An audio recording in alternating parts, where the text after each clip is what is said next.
Hey YouTube, what's up? This is Taz Olsen here, and today I'll be giving you a tutorial on how to do some green screening. We're going to be working with particularly bad shots. We might get to this one, which is a monster. It makes me cringe right now. It was very difficult to green screen out. I did that as part of my film that I recently released, War Over Bacon, or I named it something like that. And initially I had it named Bacon War because I didn't really think of a name for it. But it turned out pretty good. I think you should all check it out and stuff like that. But for now, we're not going to be talking about that. We're going to be talking about how to do this green screening. Now, with all this green screening, this isn't a expensive green screen by any means, as you can see by this seam here. This is a green screen I just went to like a fabric place, bought $40, which was like worth of green fabric, which worked out to be like 8 meters or something. It was not bad. And I know some people like to use just like bristle board that you get in like sheets for like $1 each, and that certainly works. I was never able to get it to work, but last time I tried it, I was in grade 9, and I had no idea what I was doing at doing this kind of stuff.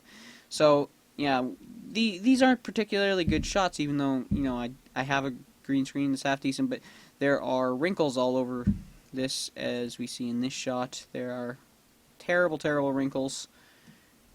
I don't actually have it sewn together, so I just had two. Like, these are like 4 meters wide each or something. Something crazy like that. Or 2, I don't know. Anyway, so there's all that. There's terrible, terrible lighting. So right now we have like the sun coming in from a window that's right here. We've got a really, really crappy halogen light that's sitting around here. As you can see, that it comes up with this yellowish glow. Over here we've got a standard desk lamp, and I think somewhere in here we've got like one of those crappy shadow casting LEDs, like LED emergency lights that last for like 6 hours. Love using them. I've had them for years, and like I don't use them for film, but yeah, I've using them for years. And a couple weeks ago I actually had the first one die, which is, it just goes to show that these things are amazing. But anyway, so this shot is also out of focus. And this monstrosity, I don't even need to bother. There's so many shadows. There's just so many wrinkles. There's vastly different lighting conditions. There's like very bright light here and very dark light here. It's just a monstrosity. So anyway, let's get right into this. It's already 3 minutes in.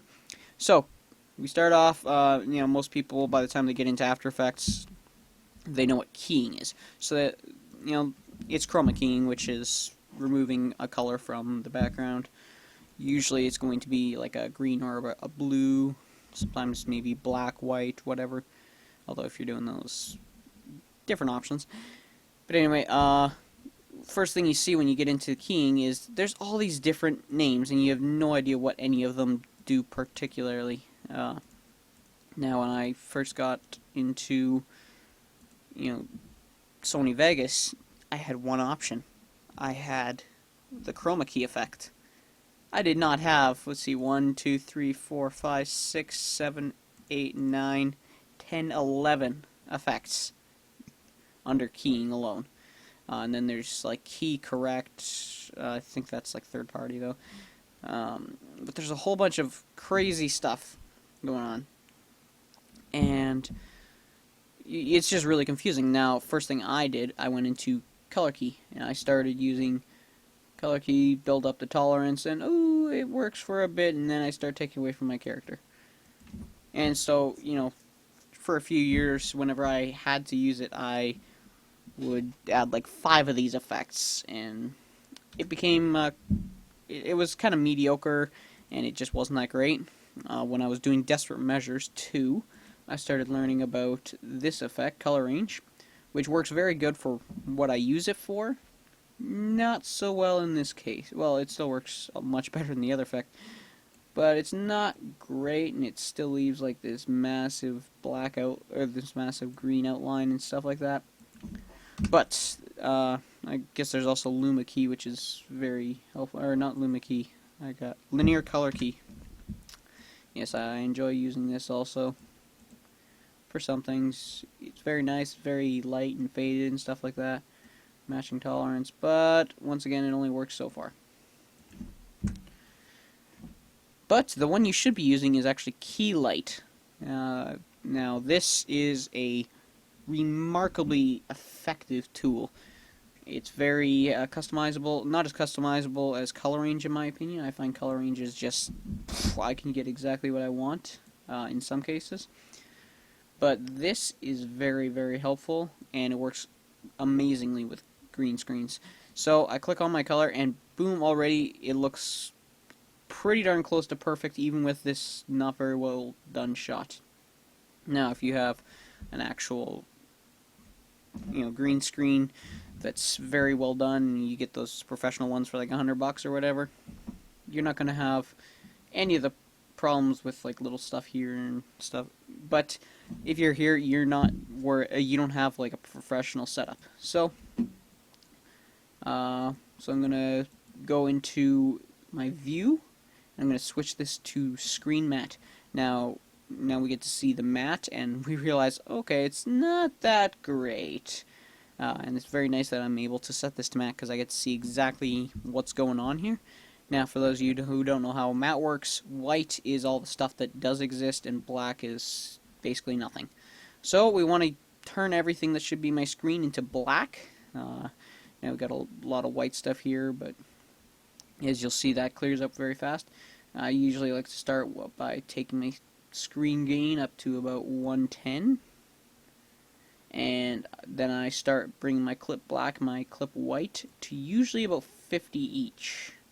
Now, you gotta always keep your clip black lower than your clip white, otherwise it's going to invert, as you see, it starts to invert. But, usually about there. And one thing I notice is I'm not getting all of this. Seeing as it's yellow, which sort of is used to make green, it becomes a bit of a problem. So usually I'm able to fix this by using the screen balance. I can balance this a bit more over to this direction. And now I get a lot of these little almost caustics. So I'm going to, I like to, for like little bits and pieces everywhere that I want to add in, I can usually go to the screen deposit with black and white. And deposit some black, which will help smooth that out a bit. Yeah, I could probably turn up the screen gain once again. And you can play around with that for a while. And eventually you find you get a pretty good result. Now, one thing I also notice now is that I have a lot of like little dark marks all over my character. I do not want that, for obvious reasons. So what I like to do is I go to replacement method and I go to hard. And this is very good because it just smooths everything out. I don't know why the default is soft, because I think setting it to hard is so much better. Now, if you're wondering why would those be there, it's because if you look on the original image, now this image it's fairly separated, but sometimes if you're behind a green screen, there's this little bit of green spill. When it comes over, it sort of reflects green onto your character. So we sort of deal with that. Now, in a shot like this, we've usually got to mask out the background, seeing as he crosses over into an area that's not on the green screen. For this kind of stuff, yes, we do have to go around and start masking stuff out frame by frame. But I'm not going to bother showing you that because that's going to take forever. If you're usually by now you can figure out the masking. If not, it's very simple.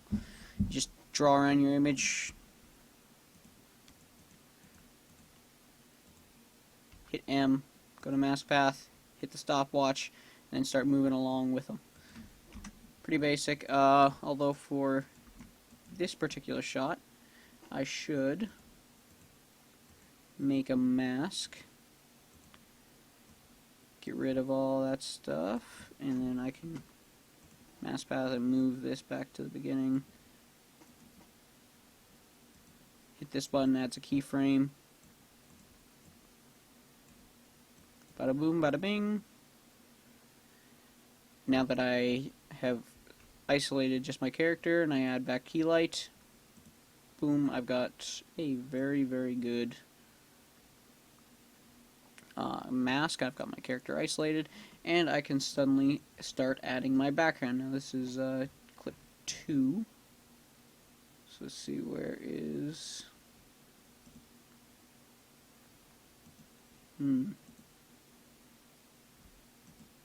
Oh yes. So this will be right here. This was a bit of a confusing one because I had to like manually move it, and I've got to. And seeing as I screwed up in when I did it in Blender, I set this so it's done in 24 frames per second, just like my film. However, when I bring it into After Effects, it automatically sets it to 30. So an easy way to fix this is to go to right-click on it, time stretch, and then I can reset this to the time of like my actual clip. So let's see, how long is my actual clip? That's going to be 3:14. Enable time remapping. Or I could just stretch this to the end.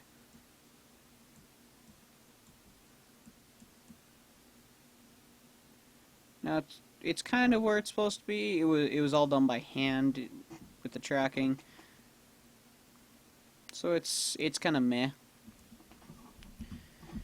But I'm not gonna go in too far showing you how to fix that. I did a bit of fixing of it on the original.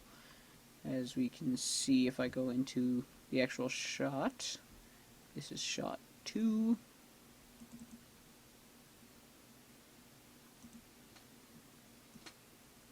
I actually did some tracking in the original. So let's switch this to third so it loads faster. Did some tracking in it, but now I'm going to show you.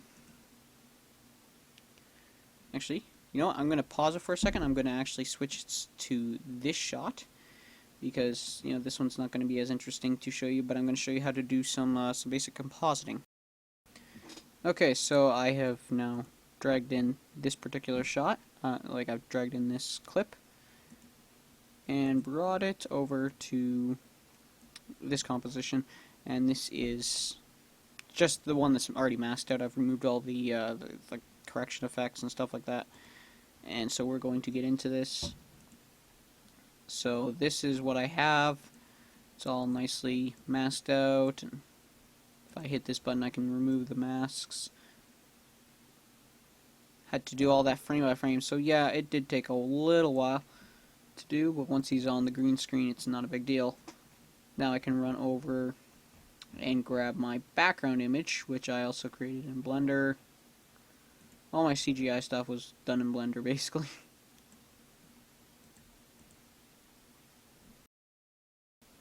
Sorry, for a second it kind of screwed up.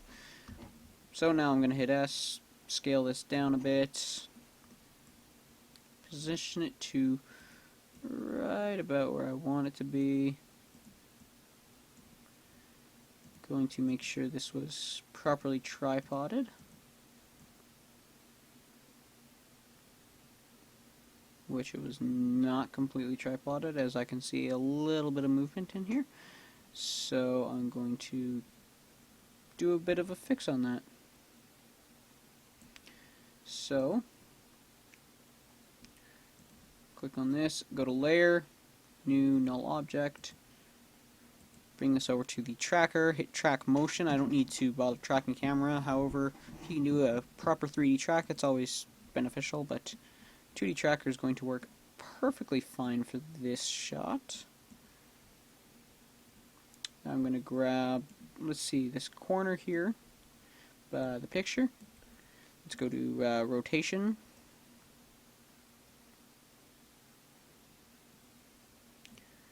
And don't want to do that. Actually, let's start off by hitting this tape. let's see how this turns out. So let's start this off. And he starts moving, tracking. By this point I want to move this tracker, so I hit Alt and move this over. That moves the tracking, like basically this box which checks for the tracking, without moving what is actually being moved. Moving like the data. So it's a nice way to work with things without having to track them for ridiculously long, or like using like 40 nulls in complicated shots. So you can just move over your track selection point. And tracking. It's moving a little bit, but there's not much movement in the shot, so that works nicely. Make sure we're still on target. We are, and we are. So that's going to do everything I need. So I'm going to make sure my motion target is selected to the null I made. Hit apply, and now we notice I've got my null object here that tracks along quite nicely. Get rid of this. Bring up my null. Bring up my 3. And I'm going to parent this to my null.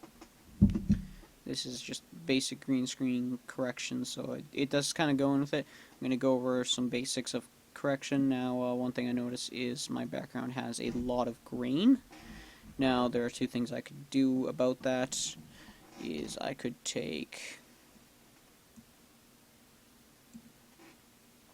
go to, where is it, noise and grain. I could do two things. I could go match grain and add that to the clip of my character. I could switch this to final output, noise selection layer 3. And this will try to help match the noise, and it does a very good job. Like, this is almost flawless.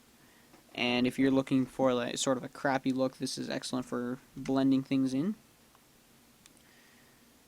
However, that's not what I'd rather do. I'd rather actually go to remove grain, add this to this clip. Now, seeing as I have an extraordinary amount of grain in this shot, it's only going to do so good. But I made it very dark in the end, so this worked perfectly fine. I actually made it a bit stronger of a remove, but that's going to fit our needs just fine. Now we can go over to color correction, and we can sort of start blending things in. Alright, so where were we? Sorry, I had to stop that for a little bit. Stuff like that happens. So right now we're working with curves. We've got this on our main clip, and for the most part you just sort of want to get things to look about right for now. Now one thing I'll probably end up doing is I'll probably end up calling color grading, color correction. I know the difference, I just don't care. I tend to do them all in about the same steps, so, you know, whatever. And I sort of think they should be done basically all in one step, in my opinion. So let's get this a bit darker.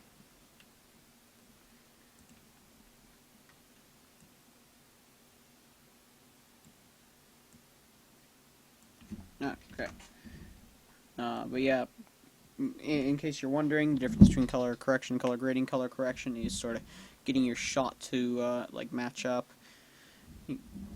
In this case, getting my character to match my background, getting all your shots to sort of look like they have the same coloring on them. I had to do a bit of that kind of stuff with these particular shots. There's a few different angles on them, and I had to mess around with them, but whatever. That's basically what color correction is. Color grading is choosing the colors for your scene, which let's do right now. Now, my personal favorite methods for doing this, they all happen to be by Red Giant, because Red Giant it's just so amazing.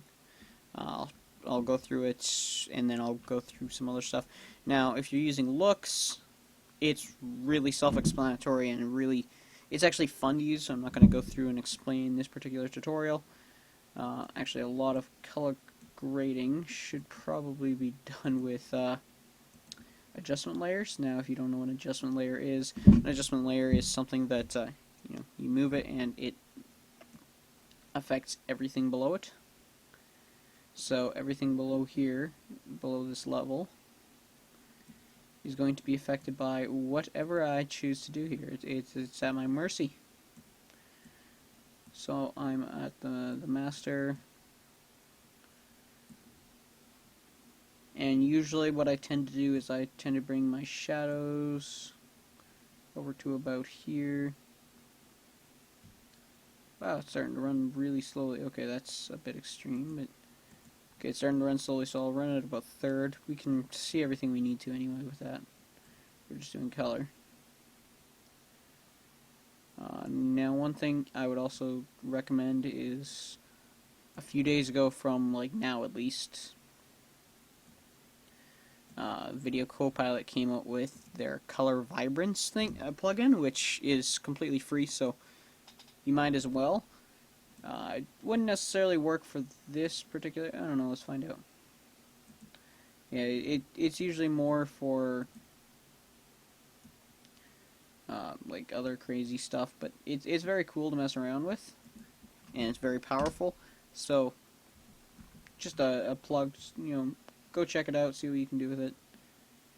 And I also like to usually add some either blues or greens for the midtones. Let's go with green because that's like right in the middle. If I want to make my shadows darker, I just bring this bar down. I want to make my highlights darker. And let's bring my shadows up a bit, actually. Blend them together a bit more.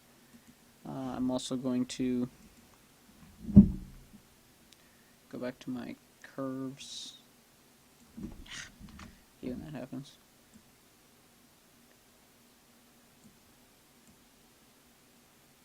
So to get something like that, I've got way too much yellow in that, actually.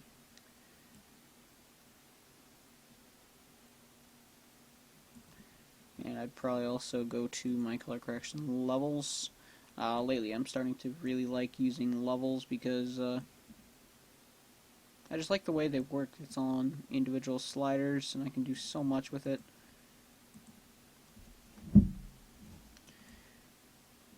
I could just change this to color and have some serious fun. Actually, no, I couldn't do that with like an adjustment layer, but because that wouldn't really make sense. Yeah, color, I guess we could do a quick Bleach Bypass just to show how it's done. I could go bring this to color. Yeah, no, I'm not going to bother. That's going to take way too long. And this tutorial is already starting to run on 23 minutes. So yeah, this is basically what I'm going to sort of do.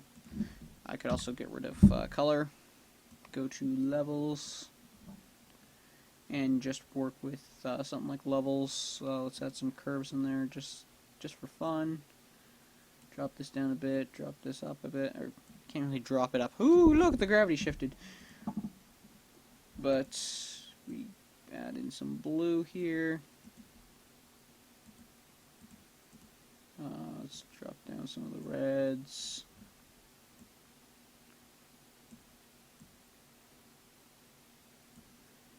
And I could probably use gamma to just change the effectiveness of it.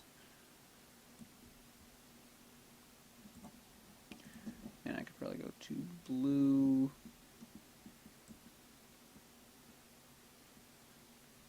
Give it a little bit of blue. Take away some of the greens. And that gives us too much of a purple, but I can then just take away some reds, and suddenly I've got like a nice blue, sort of a cyanish. This shot is still way too light on here.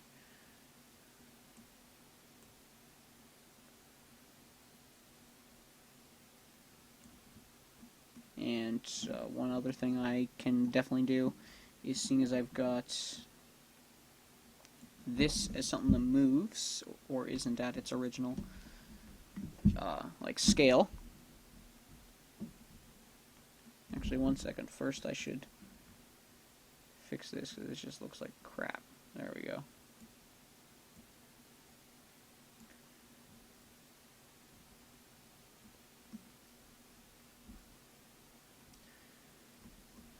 But I could take these two clips.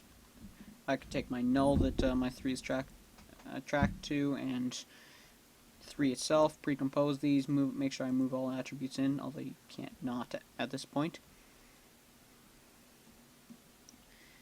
And now I'm going to go to my Composite Wizard, which, seeing as we are compositing, this would be appropriate, and go to Light Wrap. This is like my favorite thing out of the entire Composite Wizard thing. It's like the only thing I actually use for the most part. And now I can set my background layer to my pre-composition that we just made. Pump up this width a bit, and as we can see, I'm going a bit more extreme than I ever would, but it sort of takes the lights from the actual shot and blends them over, which is very nice. It's very handy for like just making it look like it's more in the shot. You know, if it's brighter, you might want to add some more width to it, and sort of looks like the light's actually bending around your actor as it would in real life. This is especially helpful if you're green screening them onto like a sunny day or something like that. You want to make sure that you got light passing over them. Another fun way to pull off this type of effect is to make a solid, and then use an Optical Flares plugin, such as Video Copilot's Optical Flares. It's my personal favorite. Most people's, actually. I'm going to switch the blending mode to add. This blending mode here. Go to Optical Flares. I can open this up and have all kinds of fun with changing what kind it is. I'm just going to go with a cool flare right now. Yeah, let's just go with a cool.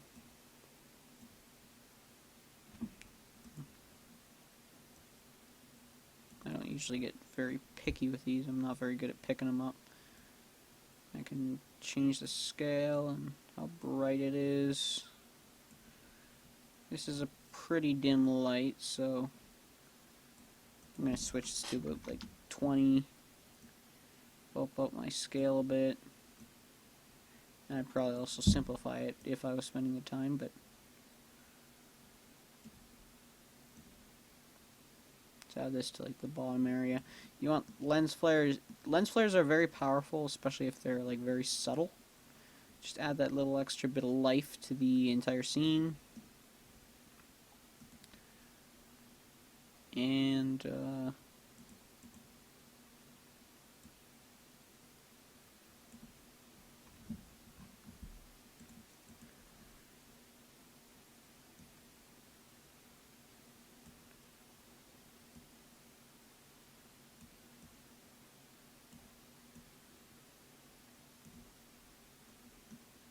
there we go, something like that. Add a bit of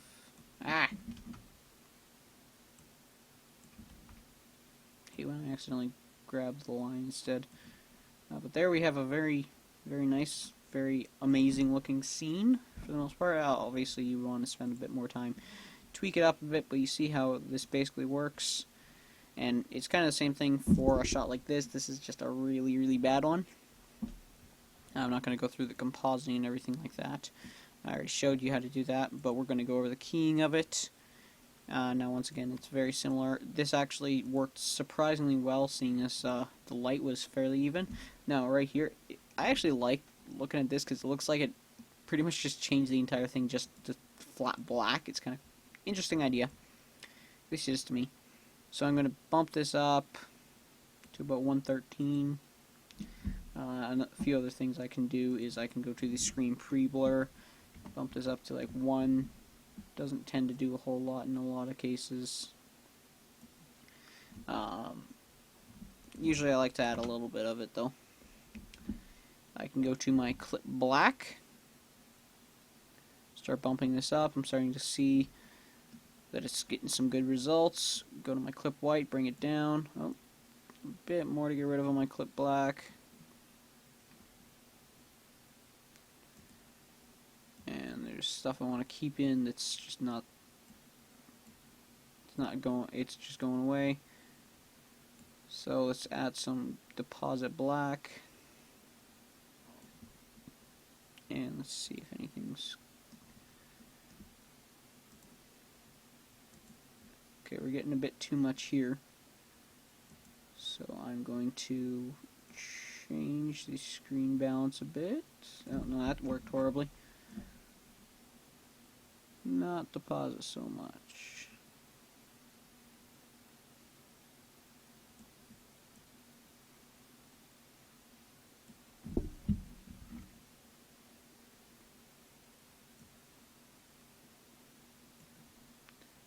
So now if I go to final results, actually it kind of shifts it to gray. Normally I do a special clip on that, but for these purposes that's doing just fine.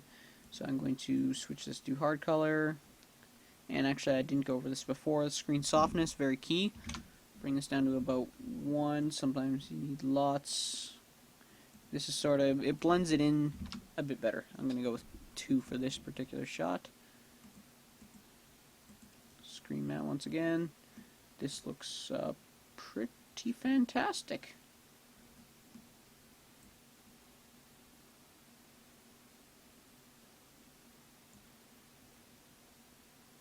Okay, so I just swapped that around a bit and it worked a bit better. Still not perfect, but it's good. Now I go through, I add a mask and all that, and basically I come up with this shot.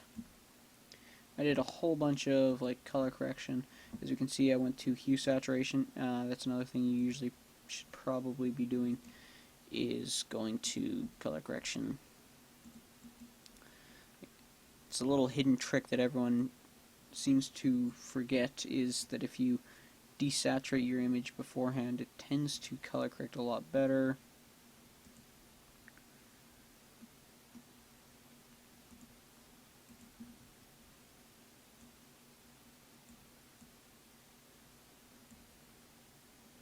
And I could add some blue in there. Actually, I liked it kind of greenish.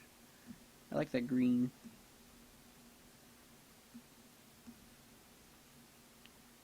And yeah, that'll be everything I kind of need.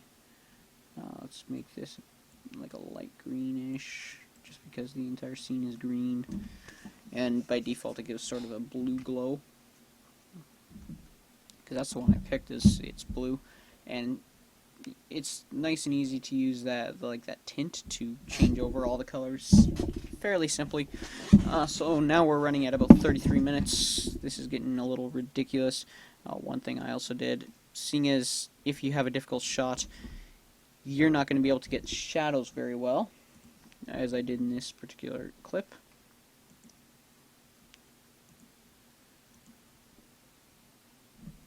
What I did was I actually took my shot. This is my okay, well I actually like masked out a whole bunch of stuff. As I said, I would take some extra effort.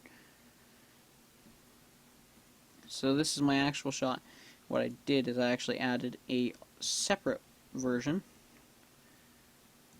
This is what I did for my shadow. I just duplicated it, scaled it up a bit, and I went to hue saturation, dropped that a bit.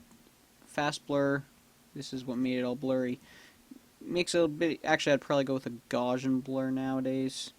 I find Gaussian blur tends to look a bit nicer, so let's do that. Let's go with Gaussian blur.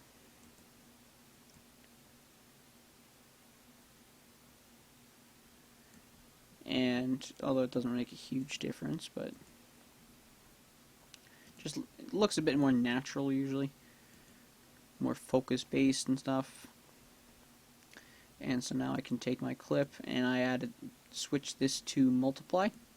Now when I go to multiply, sure right now it looks kind of stupid, but when I add my base clip, as we can bump up the exposure here, and we notice it looks a lot like a shadow. I did a lot of this in disparate measures to make shadows during the scene where they fight in a underground lair. that was completely not even CGI. It was just made up. I took a bunch of flat layers and moved them around in After Effects, and it didn't work super great. But if I'd spent the time to actually CGI it, it would have taken forever, and I had no idea how to do that back then. But right now, let's quickly go over this. Now this is a killer shot.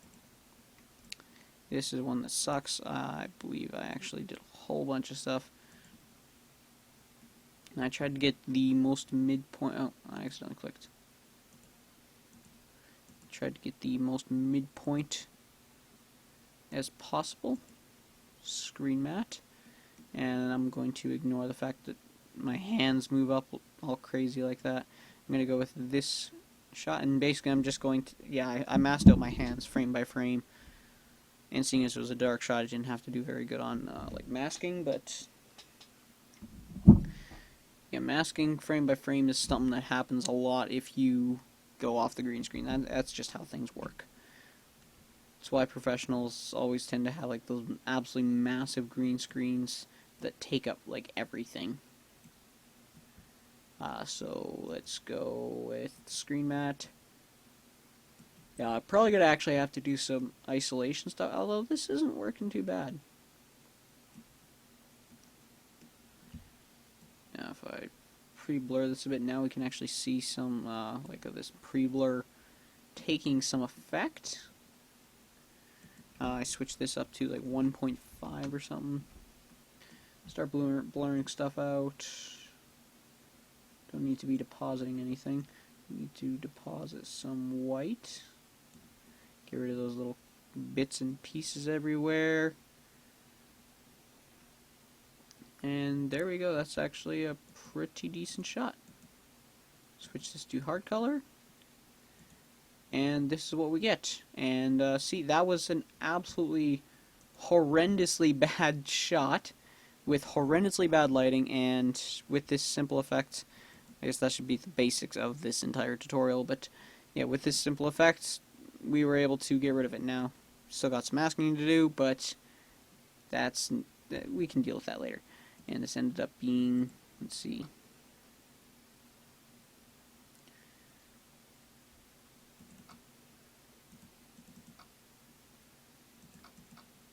Let's see, what shot did this end up becoming?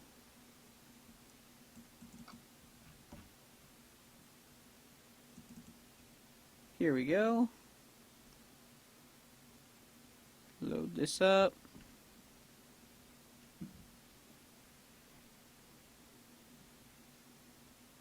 And it worked not bad. In fact, I think even the shot I have now would work better than that. But, alright, so that's all I need for today.